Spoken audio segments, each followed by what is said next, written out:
Friends, welcome back to Mansi study channel. दोस्तों, आज है 29 जुलाई 2023 और 29 जुलाई 2023 से रिलेटेड करंट अफेयर्स के जितने भी क्वेश्चन बन सकते हैं, आज की क्लास में हम सारे क्वेश्चन को कवर करेंगे और हर क्वेश्चन से रिलेटेड इंपॉर्टेंट फैक्ट भी मैं आपको बताऊंगी। तो आप पूरा क्लास बहुत ध्यान से देखिएगा। और दोस्तों, ये क्लास आपकी मॉर्निंग सुबह 7 AM पे डेली लाइव आती है, तो आप सभी लोग 7 AM पे डेली लाइव इस क्लास के साथ जुड़िएगा। चलिए देरी न करते हुए आज के पहले क्वेश्चन पर आते हैं। आज का पहला क्वेश्चन हमारा लिखा है, हाल ही में केंद्रीय गृह मंत्री अमित शाह ने किस स्थान पर भगवान श्री राम की 108 फीट ऊंची प्रतिमा की आधारशिला रखी है? फर्स्ट ऑप्शन है काशी, सेकंड ऑप्शन है कुरनूल, थर्ड ऑप्शन है तिरुपति, फोर्थ ऑप्शन है अयोध्या। बताइएगा दोस्तों, केंद्रीय गृह मंत्री अमित शाह ने किस स्थान पर भगवान श्री राम जी की 108 फीट ऊंची प्रतिमा की आधारशिला रखी है? इस क्वेश्चन का जो सही आंसर हो जाएगा फ्रेंड्स, वह है हमारा ऑप्शन नंबर बी, कुरनूल। केंद्रीय गृह मंत्री अमित शाह ने आंध्र प्रदेश के कुरनूल में भगवान श्री राम की 108 फीट ऊंची प्रतिमा की आधारशिला रखी है। यह भगवान श्री राम की 108 फीट ऊंची प्रतिमा पूरे विश्व को सनातन धर्म का संदेश देगी। इससे देश दुनिया में वैष्णव परंपरा को मजबूत करने में भी मदद मिलेगी। यह परियोजना तुंगभद्रा नदी के तट पर मंत्रालय गांव में 10 एकड़ क्षेत्र में फैली हुई है। मंत्रालय गांव राघवेंद्र स्वामी मंदिर के लिए प्रसिद्ध है। ठीक है दोस्तों, इस क्वेश्चन से रिलेटेड जितने भी इंपॉर्टेंट फैक्ट बन सकते थे मैंने आपको सारे बता दिए हैं। चलिए आगे बढ़ते हैं और नेक्स्ट क्वेश्चन देखते हैं। नेक्स्ट क्वेश्चन लिखा है, हाल ही में किसके द्वारा राष्ट्रीय भूविज्ञान पुरस्कार 2022 प्रदान किए गए हैं? फर्स्ट ऑप्शन है द्रौपदी मुर्मू, सेकंड ऑप्शन है जगदीप धनखड़, थर्ड ऑप्शन है नरेंद्र मोदी, फोर्थ ऑप्शन है ओम बिरला। बताइएगा दोस्तों, इस क्वेश्चन का सही आंसर क्या हो जाएगा? इस क्वेश्चन का सही answer friends option number A, Droupadi Murmu हो जाएगा। नई दिल्ली में राष्ट्रपति द्रौपदी मुर्मू द्वारा 24 जुलाई को राष्ट्रीय भूविज्ञान पुरस्कार 2022 प्रदान किए गए हैं। पुरस्कार 2 महिलाओं सहित 22 भूवैज्ञानिकों को दिया गया है।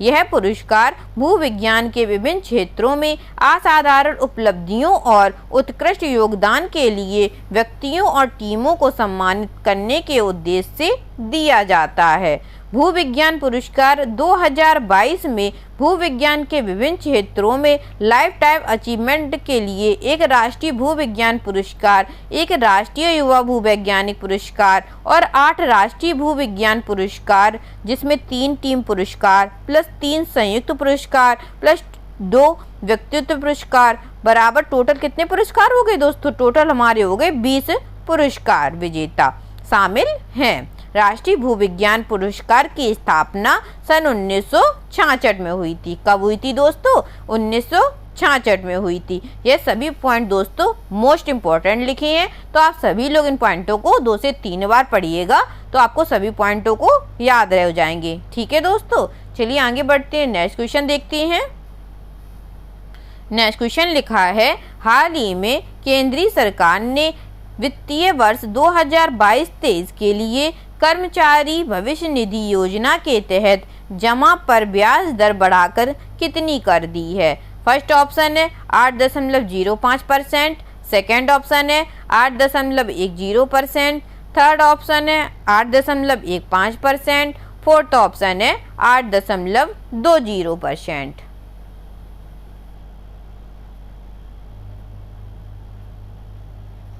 बताइएगा दोस्तों, इस क्वेश्चन का सही आंसर क्या हो जाएगा? इस क्वेश्चन का सही answer friends option number C 8.15% हो जाएगा। केंद्र सरकार ने वित्तीय वर्ष 2022-23 के लिए कर्मचारी भविष्य निधि योजना के तहत जमा पर ब्याज दर बढ़ाकर 8.15% कर दी है। पिछले वर्ष यह ब्याज दर 8.10% थी। भारत में EPF योजना 1952 में शुरू की गई थी। यह एक सेवानिवृत्त लाभ योजना है जिसमें नियोक्ता और कर्मचारी दोनों द्वारा हर महीने एक निश्चित राशि का योगदान किया जाता है। ठीक है दोस्तों, चलिए आगे बढ़ते हैं और नेक्स्ट क्वेश्चन देखते हैं। नेक्स्ट क्वेश्चन लिखा है, हाल ही में केंद्र सरकार ने कितने नए ग्रीन फील्ड हवाई अड्डे स्थापित करने के फैसले को मंजूरी दी है? फर्स्ट ऑप्शन है 20, सेकंड ऑप्शन है 21, थर्ड ऑप्शन है 22, फोर्थ ऑप्शन है 25। इस क्वेश्चन का जो सही आंसर हो जाएगा फ्रेंड्स, वह है हमारा ऑप्शन नंबर बी 21। भारत सरकार ने 21 नए ग्रीन फील्ड हवाई अड्डों की स्थापना के लिए सैद्धांतिक मंजूरी दे दी है। इसमें गोवा में मोपा, महाराष्ट्र में नवी मुंबई, शिरडी और सिंधुदुर्ग, उत्तर प्रदेश में कुशीनगर और नोएडा आदि शामिल हैं। इनमें से 11 ग्रीनफील्ड हवाई अड्डे दुर्गापुर, शिरडी, कन्नूर, पांक्योंग, कालाबुरागी, ओरवाकल, सिंधुदुर्ग, कुशीनगर, ईटानगर, मोपा और शिवमोग्गा को चालू कर दिया गया है। ठीक है दोस्तों, चलिए आगे बढ़ते हैं, नेक्स्ट क्वेश्चन देखते हैं। नेक्स्ट क्वेश्चन लिखा है, निम्नलिखित में से किसे 14वें भारतीय फिल्म महोत्सव के वार्षिक पुरस्कार समारोह में भारतीय सिनेमा का राइजिंग ग्लोबल सुपरस्टार पुरस्कार से सम्मानित किया जाएगा? फर्स्ट ऑप्शन है कार्तिक आर्यन, सेकंड ऑप्शन है रणवीर सिंह, थर्ड ऑप्शन है विद्युत जामवाल, फोर्थ ऑप्शन है राजकुमार राव।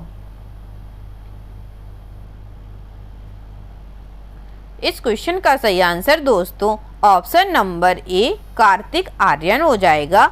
बॉलीवुड अभिनेता कार्तिक आर्यन को 11 अगस्त को मेलबर्न में आयोजित 14वें भारतीय फिल्म महोत्सव के वार्षिक पुरस्कार समारोह में भारतीय सिनेमा के राइजिंग ग्लोबल पुरस्कार से सम्मानित किया जाएगा। यह पुरस्कार विक्टोरिया के राज्यपाल द्वारा विस्तृत किया जाएगा, जो कार्तिक आर्यन की उल्लेखनीय उपलब्धियों और भारतीय सिनेमा की दुनिया पर उसके महत्वपूर्ण प्रभाव को मान्यता देती है। यह महोत्सव भारतीय सिनेमा की विविधता और समृद्धि का जश्न मनाता है। ठीक है दोस्तों, चलिए आगे बढ़ते हैं, नेक्स्ट क्वेश्चन देखते हैं।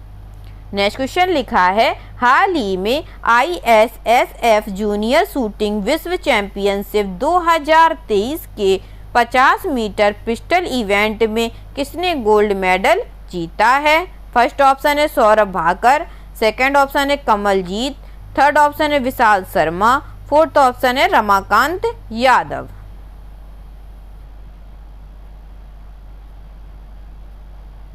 बताइएगा दोस्तों इस क्वेश्चन का सही आंसर क्या हो जाएगा? इस क्वेश्चन का सही आंसर दोस्तों ऑप्शन नंबर बी कमलजीत हो जाएगा। ISSF जूनियर शूटिंग विश्व चैंपियनशिप 2023 के पुरुषों की व्यक्तिगत 50 मीटर पिस्टल इवेंट में भारत के कमलजीत ने गोल्ड मेडल जीता है। जूनियर शूटिंग विश्व चैंपियनशिप 2023 का आयोजन कोरिया के चांगवोन शूटिंग सीरीज में किया गया है। भारत ने इस इवेंट में 6 स्वर्ण, 6 रजत और 5 कांस्य सहित 17 पदक जीते हैं। टूर्नामेंट में भारत के 90 निशानेबाज ने भाग लिया है। ठीक है, आगे बढ़ते हैं, नेक्स्ट क्वेश्चन देखते हैं। नेक्स्ट क्वेश्चन लिखा है, हाल ही में दिल्ली के पहले RO वाटर ATM का उद्घाटन किसने किया है? फर्स्ट ऑप्शन है कैलाश गहलोत, सेकेंड ऑप्शन है अरविंद केजरीवाल, थर्ड ऑप्शन है राजकुमार आनंद, फोर्थ ऑप्शन है अनिल बैजल।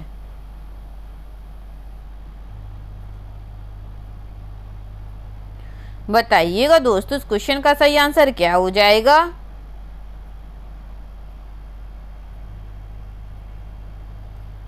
इस क्वेश्चन का सही आंसर दोस्तों ऑप्शन नंबर बी के अरविंद केजरीवाल हो जाएगा। मुख्यमंत्री अरविंद केजरीवाल ने मायापुरी फेज 2 में दिल्ली के पहले आरओ वाटर एटीएम का उद्घाटन किया है। दिल्ली सरकार एक पायलट प्रोजेक्ट के तहत ऐसे 4 वाटर एटीएम स्थापित करने की योजना बना रही है। बाद में वे पूरे शहर में 500 वाटर एटीएम का नेटवर्क तैयार किया जाएगा। इसके लिए वाटर एटीएम कार्ड दिल्ली जल बोर्ड द्वारा जारी किया जाएगा। यह एक कार्ड धारक एटीएम से प्रतिदिन 20 लीटर तक मुफ्त पानी निकाल सकता है। ठीक है दोस्तों, चलिए आगे बढ़ते हैं, नेक्स्ट क्वेश्चन देखते हैं।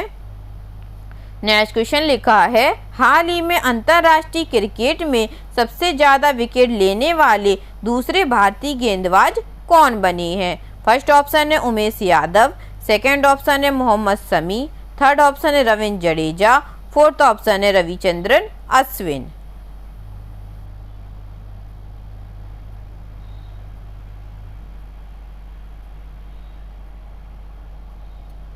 इस क्वेश्चन का सही आंसर दोस्तों option number D Ravichandran Ashwin हो जाएगा। भारत के अनुभवी स्पिनर रविचंद्र अश्विन अंतर्राष्ट्रीय क्रिकेट में सबसे ज़्यादा विकेट लेने वाले दूसरे भारतीय गेंदबाज बन गए हैं।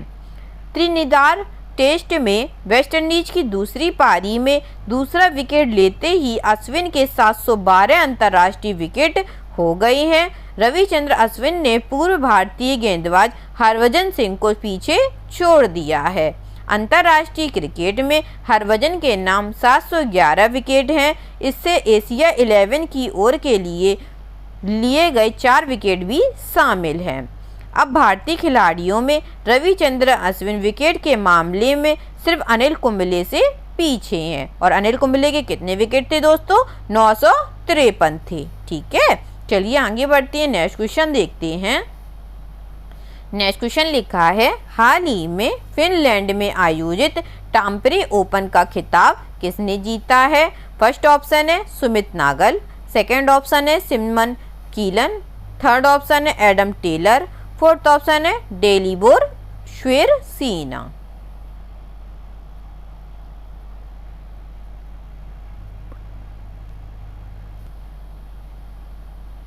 इस क्वेश्चन का सही आंसर दोस्तों option number A Sumit Nagal हो जाएगा।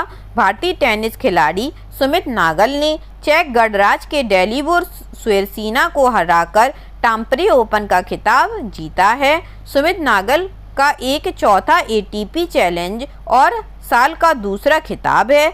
इससे पहले अप्रैल 2023 में रोम में गार्डन ओपन जीता था। टाम्परे ओपन क्ले कोर्ट पर खेला जाने वाला एक टेनिस टूर्नामेंट है जो कि फिनलैंड में खेला जाता है। ठीक है, चलिए आगे बढ़ते हैं और आज का लास्ट क्वेश्चन देखते हैं। आज का लास्ट क्वेश्चन हमारा लिखा है, विश्व बाघ दिवस कब मनाया जाता है? फर्स्ट ऑप्शन है 25 जुलाई को, सेकंड ऑप्शन है 27 जुलाई को, थर्ड ऑप्शन है 28 जुलाई को और फोर्थ ऑप्शन है 29 जुलाई को।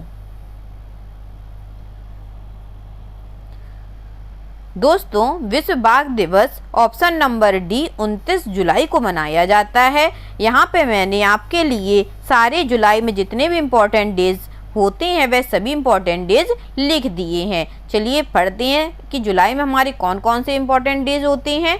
सबसे पहले लिखा है 1 जुलाई को हमारा राष्ट्रीय चिकित्सा दिवस होता है। 2 जुलाई को हमारा सीए दिवस होता है जिसको हम लोग राष्ट्रीय दिवस भी बोलते हैं। और सेकेंड डे नहीं दोस्तों, 1 जुलाई को 3 डेज मनाए जाते। कितने मनाए जाते? 3 डेज मनाए जाते हैं। और नेक्स्ट हमारा लिखा है 1 जुलाई को हमारा कौन सा डे होता है? जीएसटी डे होता है। ठीक है दोस्तों, अब आगे देखते हैं। और 4 जुलाई को कौन सा डे होता है? 4 जुलाई को हमारा अमेरिकी स्वतंत्रता दिवस होता है। 6 जुलाई को हमारा विश्व जूनोज दिवस होता है। 11 जुलाई को हमारा विश्व जनसंख्या दिवस होता है।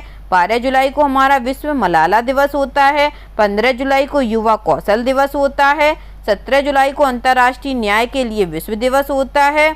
18 जुलाई को नेल्सन मंडेला अंतर्राष्ट्रीय दिवस होता है। और 20 जुलाई को दोस्तों अंतर्राष्ट्रीय शतरंज दिवस होता है। 23 जुलाई को राष्ट्रीय प्रसारण दिवस होता है। 26 जुलाई को कारगिल विजय दिवस होता है। और 26 जुलाई को ही राष्ट्रीय अभिभावक दिवस, यह जुलाई के चौथे रविवार को मनाया जाता है। और 28 जुलाई को दोस्तों विश्व हेपेटाइटिस दिवस होता है और 28 जुलाई को ही विश्व प्रकृति संरक्षण दिवस भी मनाया जाता है। 29 जुलाई को दोस्तों अंतर्राष्ट्रीय बाघ दिवस मनाते हैं और 30 जुलाई को दोस्तों अंतर्राष्ट्रीय मित्रता दिवस मनाते हैं। ठीक है फ्रेंड्स, तो जुलाई में जितने भी इम्पोर्टेंट डेज बन सकते थे वह सारे मैंने आपको यहीं पे नोट कर दिए हैं, जिससे आप एक बार क्वेश्चन को पढ़ेंगे तो जुलाई में जितने भी इम्पोर्टेंट डेज बन सकते हैं वह सभी इम्पोर्टेंट डेज भी याद रख पाएंगे। आई होप आज की क्लास आप लोगों को बहुत अच्छी लगी होगी और क्लास बहुत हेल्पफुल भी लगी होगी। अगर क्लास अच्छी लगी हो दोस्तों तो प्लीज़ इस क्लास को लाइक कीजिएगा, शेयर कीजिएगा और मेरे चैनल को सब्सक्राइब कीजिएगा, Mansi study channel. Thank you दोस्तों।